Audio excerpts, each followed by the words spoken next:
Hello bachcho, let's read the question. So question says that an iron meteorite was analyzed for its isotopes argon contain. The amount of argon 36 was 1.9611 mm cube, means millimeter cube at STP. STP is standard temperature and pressure per kg of meteorite. Now, if each argon 36 atom has been formed by the single cosmetic event, मतलब एक cosmetic event में एक argon 36 atom बन रहे हैं, then how many such events must be there has been per kg of meteorites.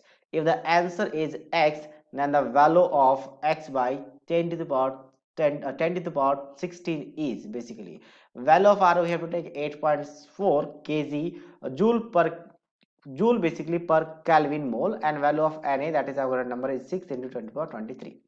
ना first of all अगर देखा जाए एसटीपी पे, तो एसटीपी पे हम मुझे basically number of mole calculate करने का फॉर्मूला होता है वॉल्यूम डिवाइडेड बाय 22.7। हालांकि कहीं के भी 22.4 जो कि ओल्ड डाटा है वो लिया जाता है, और जो न्यू डाटा है वो 22.7 है। ठीक है, क्योंकि पहले जो ओल्ड डाटा के बेसिस पे 1 एटम स्पिरिट प्रेशर लिया जाता था और अब उसको 1 बार प्रेशर लिया जाता है, इसलिए थोड़ा वैल्यू में चेंजेस हैं। नाउ नंबर ऑफ मोल्स के लिए तो वॉल्यूम हमें पता ही है, तो इस वॉल्यूम के यहाँ रख लेंगे आर्गन का। तो वॉल्यूम आ गया पे 1.991 इनटू, अच्छा ये आपका एमएम में और वॉल्यूम को रखा जाता है लीटर में, तो हम इसको लीटर में कन्वर्ट करने के लिए क्या करेंगे, मिलीमीटर से हम लीटर में कन्वर्ट करेंगे। मिलीमीटर क्यूब है, तो मिलीमीटर क्यूब से अगर हम लीटर में कन्वर्ट करेंगे तो 10⁻⁻6 से क्या हो जाएगा, मल्टीप्लाई हो जाएगा, तो ये लीटर में कन्वर्ट हो जाएगा। तो वॉल्यूम आ गया और ये आपका 22.7 है। अच्छा, नंबर ऑफ मोल्स क्यों निकाल रहे हैं, बेसिकली हमें पूछा क्या है, हाउ मेनी सच इवेंट्स, कितने इवेंट्स होंगे, तो नंबर ऑफ इवेंट्स के किसके इक्वल होगा।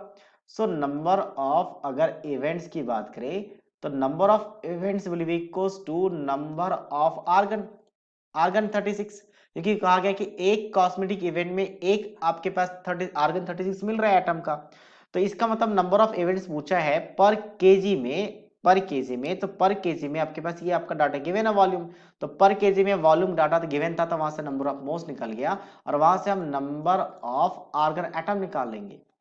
तो ये डायरेक्टली यहाँ कर लेते हैं, तो नंबर ऑफ आर्गन एटम क्या होता है, मोल्स आ गया, तो एवोगाड्रो नंबर से मल्टीप्लाई कर ले, तो ये क्या आ जाएगा, एवोगाड्रो नंबर से मल्टीप्लाई करने के बाद नंबर ऑफ आर्गन एटम, और जितने नंबर ऑफ आर्गन एटम है एक केजी में वो यहाँ पे आ चुका है पर केजी में, और उतनी केजी में आपको पर केजी में ही नंबर ऑफ इवेंट पूछा है, तो number of event number of argon atom के इक्वल है, तो एन से मल्टीप्लाई मतलब 6 इंटू 10⁻23 से मल्टीप्लाई हो जाएगा बेसिकली। अब इसे कैलकुलेट करना है, तो कैलकुलेट करने के बाद अप्रोक्सीमेट आ जाता है 5 इंटू 10⁻16, और इसको x क्या मानना है, आपको x मानना है, तो x बाई 10⁻16 कितना आ जाएगा, so that is equals to approximate 5, तो इंटीजर वाले कितना आ जाएगा 5, so 5 is the final answer of this question. So I hope you understood it well, all the best.